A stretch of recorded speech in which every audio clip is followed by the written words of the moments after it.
Master minds commerce చదవాలనుకునే 10th inter విద్యార్థుల తొలి ఎంపిక. ఆంధ్రప్రదేశ్ రాజధాని అమరావతిలో అంతర్జాతీయ విమానాశ్రయానికి ఒక అడుగు ముందుకు పడింది. అమరావతి ఇంటర్నేషనల్ ఎయిర్పోర్ట్ ఎక్కడ ఏర్పాటు చేయాలనే అంశంపైన కొంత క్లారిటీ వచ్చినట్టుగా కనిపిస్తుంది. ప్రధానంగా టెక్నికల్ ఎకనామిక్ ఫీజిబిలిటీ సర్వేలు జరుగుతున్నాయి. కాంట్రాక్ట్ సంస్థలకు సంబంధించి దీనికి వర్క్ కూడా అలాట్మెంట్ జరిగింది.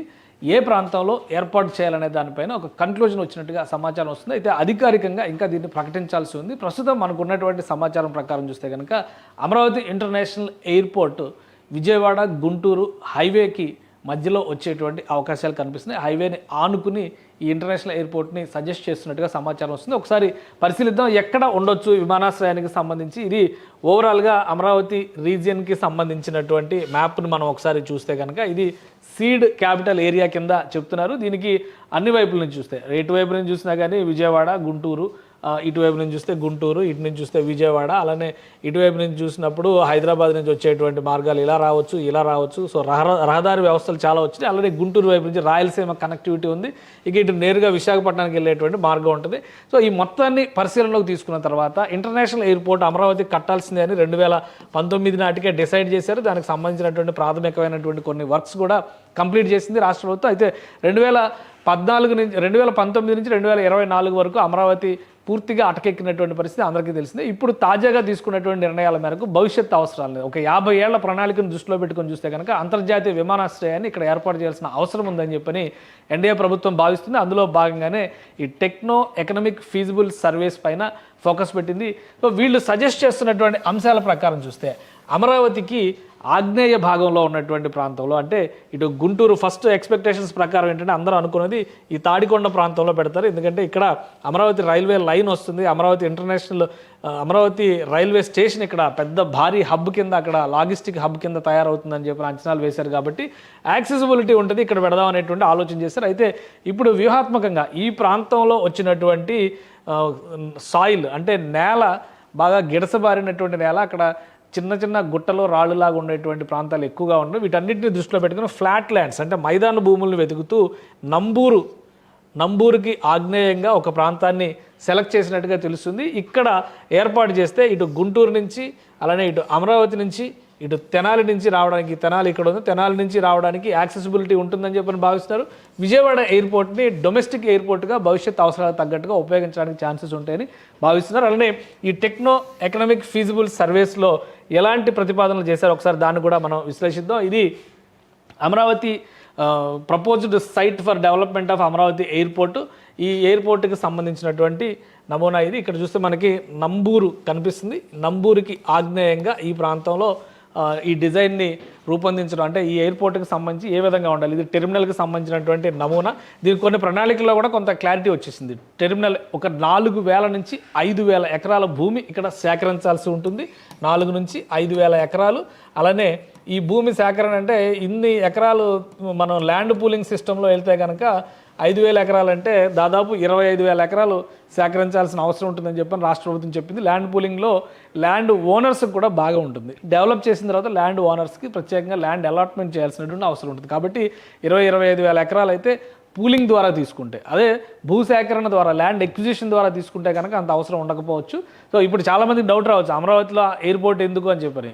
ఈరోజు వచ్చినటువంటి ఒక కొత్త న్యూస్ ఏంటంటే 2026-29 మధ్య హైదరాబాద్ ఇంటర్నేషనల్ ఎయిర్పోర్ట్, ప్రస్తుతం ఉన్నటువంటి శంషాబాద్ ఇంటర్నేషనల్ ఎయిర్పోర్ట్ని మరొక ఫేజ్ విస్తరణకి వెళ్ళబోతున్నారు. మరొక రన్వే నిర్మించబోతున్నారు.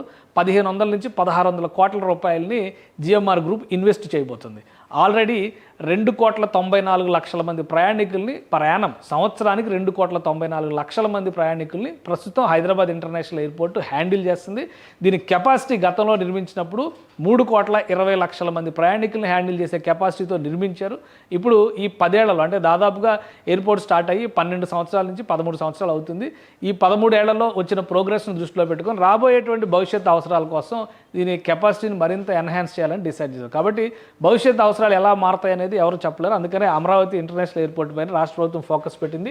దీనికి ఒక ప్రణాళికను కూడా రూపొందించినట్టుగా చెబుతున్నారు. 2 రన్వేలు దీనిలో నిర్మించాలనేటువంటి ప్రతిపాదన చేస్తున్నారు. 2 రన్వేలు అంటే ఒకటి ప్రైమరీ రన్వే 4 కిలోమీటర్ల మేరకు నిర్మిస్తారు, అలానే సెకండరీ రన్వే వచ్చి 1.6 కిలోమీటర్స్ మేరగా నిర్మిస్తారని చెప్పని ఒక ప్రతిపాదనలు వచ్చినాయి. సో ఇవన్నీ కూడా టెక్నో ఎకనామిక్ ఫీజిబుల్ సర్వేస్ని బట్టి చేస్తున్నటువంటి ప్రతిపాదనలు మాత్రమే. ఫైనల్గా రాష్ట్ర ప్రభుత్వం తీసుకునేటువంటి నిర్ణయాన్ని ఆధారం చేసుకునే ఈ లొకేషన్ని డిసైడ్ చేసేటువంటి అవకాశం ఉంటుంది. అయితే ఇక్కడ చదును భూములు ఉండడం వలన, మైదానం లాగా ఉండడం వలన ఇక్కడ ఎక్కువగా కష్టపడాల్సినటువంటి అవసరం లేకుండానే ఎయిర్పోర్ట్ నిర్మాణానికి సానుకూలమైనటువంటి వాతావరణం ఉంటుందని చెప్పని చెబుతున్నారు. ఒకసారి మనం ఈ లొకేషన్ని చూస్తే కనుక నంబూరు ఈ ప్రాంతంలో ఉంది. అలానే ఈ మధ్య కాలంలో జరిగినటువంటి పరిణామాలు, మంగళగిరి నియోజకవర్గానికి సంబంధించి సిఆర్డీఏ లిమిట్స్ని ఎక్స్టెండ్ చేస్తూ రాష్ట్ర ప్రభుత్వం ఒక నిర్ణయం తీసుకుంది. దానికి సంబంధించినటువంటి జీవోను కూడా ఇచ్చింది.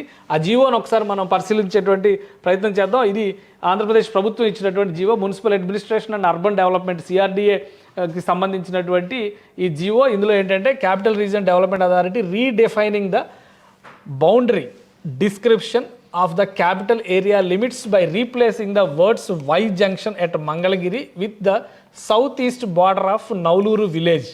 అంటే యాక్చువల్గా వై జంక్షన్ వరకు మాత్రమే ఫస్ట్ ప్రణాళికలో చేశారు, కానీ దాన్ని ఇప్పుడు ఎక్స్పాండ్ చేస్తూ రాష్ట్ర ప్రభుత్వం నిర్ణయం తీసుకుంది. నౌలూరు విలేజ్ని కూడా అందులోకి కలుపుతూ ఒక నిర్ణయం తీసుకుంది. అంటే రాబోయేటువంటి రోజుల్లో మంగళగిరి లొకేషన్కి వెళ్ళేటువంటి వాళ్ళకి ఇది చాలా క్లియర్గా కనిపిస్తుంది. ఇది ఇక్కడ చూస్తే ఇది సిఆర్డీఏకి సంబంధించినటువంటి, అంటే సిఆర్డీఏ కాదు సీడ్ క్యాపిటల్కి సంబంధించినటువంటి ప్లేస్మెంట్స్ని మనం ఈ బార్డర్, ఈ రెడ్ లైన్ మొత్తాన్ని కూడా సీడ్ క్యాపిటల్ ఏరియా మాస్టర్ ప్లాన్లో భాగమైనటువంటి ప్రాంతంగా మనం చూస్తాం. ఇక్కడ మీరు చూస్తే నౌలూరు విలేజ్ ఇక్కడ పక్కకు ఉంది. ఇక్కడ చూస్తే వై జంక్షన్ అనేటువంటి ఒక జంక్షన్ మాత్రమే నోటిఫై చేశారు. ఇప్పుడు Nowluru village, south east of Nowluru village అని చెప్పని దీన్ని కూడా భాగం చేశారు. కాబట్టి ఈ ప్రాంతం అంతా కూడా సిఆర్డీఏ లిమిట్స్లో, ముఖ్యంగా క్యాపిటల్ లిమిట్స్లోకి వచ్చేటువంటి అవకాశం ఉంటుంది. సో ఇక్కడ ఒక ఎక్స్పాన్షన్ జరిగిందనేటువంటి విషయాన్ని మనం చాలా సులువుగా అర్థం చేసుకోవచ్చు. ఈ ఎక్స్పాన్షన్కి కొనసాగింపుగా ఇక్కడ ప్రాంతాన్ని చూస్తే కనుక ఈ నౌలూరు కావచ్చు, ఇటు అమరావతికి సంబంధించినటువంటి క్యాపిటల్ ఏరియా కావచ్చు, చినకాకాని, కాజా, ఈ ఏరియాలన్నింటినీ మనం కొంచెం దాటుకుని ముందుకు వస్తే కనుక నంబూరు విలేజ్ కనిపిస్తుంది. ఈ నంబూరుకి కొద్దిగా దూరంలో, అంటే నంబూరుకి కొద్దిగా దూరంలో ఈ ప్రాంతాన్ని గొల్లమోద అనేటువంటి ప్రాంతాన్ని ప్రస్తుతానికి ప్రాథమికంగా వీళ్ళు ఒక డిజైన్, అంటే ఇక్కడి నుంచి డెవలప్ చేస్తే కనుక అమరావతికి ఎయిర్పోర్ట్కి అనుకూలమైనటువంటి భూములు ఉన్నాయనేటువంటి ఒక క్లారిటీ ఇచ్చారు. దీని యాక్సెసిబిలిటీ కూడా గుంటూరుకి, అటు విజయవాడకి, వీటన్నిటికి కూడా ఈక్వల్గా ఉంటుంది. అలానే ఈ ప్రాంతాన్ని విజయవాడ గన్నవరం ఎయిర్పోర్ట్, విజయవాడ అంటే విజయవాడలో ఉంటుంది, గన్నవరం ఎయిర్పోర్ట్ విజయవాడకి దాదాపు 25 కిలోమీటర్ల దూరంలో ఉంటుంది. కాబట్టి గన్నవరం నుంచి నంబూరుకి మనం డిస్టెన్స్ చూస్తే కనుక నంబూరు విలేజ్కి చూస్తేనే దాదాపు 43 కిలోమీటర్ల డిస్టెన్స్ వస్తుంది. 43 కిలోమీటర్లు అంటే ఇక్కడ గంట సేపు ప్రయాణం కనిపిస్తుంది నంబూరు విలేజ్కి. కానీ ప్రపోజ్ చేసినటువంటి ప్రాంతం నంబూరు విలేజ్కి ఇంకొంచెం దిగువన ఉన్నటువంటి ప్రాంతం కాబట్టి సో ఒక గంటంపావు జర్నీ ఉంటుంది. దాదాపు 40 నుంచి 50 కిలోమీటర్ల డిస్టెన్స్ ఉంటుంది. ఇది డొమెస్టిక్ ఎయిర్పోర్ట్గా గన్నవరం ఎయిర్పోర్ట్ మారినా కానీ భవిష్యత్ అవసరాలకి అంతర్జాతీయ విమానాశ్రయంగా ఇక్కడ ఏర్పాటు చేయబోయేటువంటి కొత్త అమరావతి ఇంటర్నేషనల్ ఎయిర్పోర్ట్ సర్వీసెస్ ఇస్తుందని చెప్పని అందరూ భావిస్తున్నారు. సో జాగ్రఫీ పరంగా ఒక ప్రతిపాదనని రాష్ట్ర ప్రభుత్వం ముందర ఈ కన్సల్టెన్సీ సంస్థ ఉంచబోతోంది. రాష్ట్ర ప్రభుత్వం కనుక దీనికి ఆమోద ముద్ర వేస్తే ఏపీసీఆర్డీఏ ద్వారా భూసేకరణ ప్రక్రియకి నాంది పలికేటువంటి అవకాశం ఉంది. భూసేకరణ అంటే 4,000 నుంచి 5,000 ఎకరాల ఎయిర్పోర్ట్కి కావాల్సినటువంటి అవసరం ఉంది. కాబట్టి మొదటి దశ ఇప్పుడు ఈ మనం భోగాపురం ఇంటర్నేషనల్ ఎయిర్పోర్ట్ గురించి మాట్లాడతాం. 1999లో మొదటిసారిగా ఈ ప్రపోజల్ వచ్చింది. అప్పటి నుంచి దశల వారీగా భూసేకరణ ఈ ప్రక్రియలన్నీ జరిగి ఇప్పుడు కన్స్ట్రక్షన్లో కంప్లీట్ అవ్వడానికి 2026లో అక్కడ విమానం ఎగురుతుంది అనేటువంటి ఒక అంచనా వచ్చింది. కాబట్టి అమరావతి ఇంటర్నేషనల్ ఎయిర్పోర్ట్కి ఈ రోజు ప్రతిపాదనలు చేస్తే వచ్చే సంవత్సరం ఓపెన్ అవుతుందని చెప్పి అనుకోవడానికి అవకాశం లేదు. ఈ డెవలప్మెంట్కి సంబంధించి కనీసం 10 నుంచి 15 సంవత్సరాలు పట్టేటువంటి ఛాన్సెస్ ఉండొచ్చు.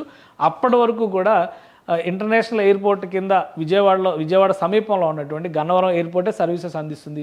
భవిష్యత్ అవసరాల రీత్యా మాత్రమే దీన్ని ఒక ఫ్యూచర్ ప్లాన్ కింద ఆంధ్రప్రదేశ్ ప్రభుత్వం భావిస్తుంది. కాబట్టి ఇప్పుడు ఇచ్చేటువంటి ప్రతిపాదనలను పరిశీలించిన తర్వాత రాష్ట్ర ప్రభుత్వం ఆమోద ముద్ర వేస్తే కనుక తక్షణమే ల్యాండ్ ఎక్విజిషన్కి వెళ్ళేటువంటి అవకాశం ఉంది. సుమన్ టీవీలో మీ పర్సనల్ అండ్ బిజినెస్ ప్రమోషన్స్ కోసం కింది నెంబర్కి కాంటాక్ట్ చేయండి.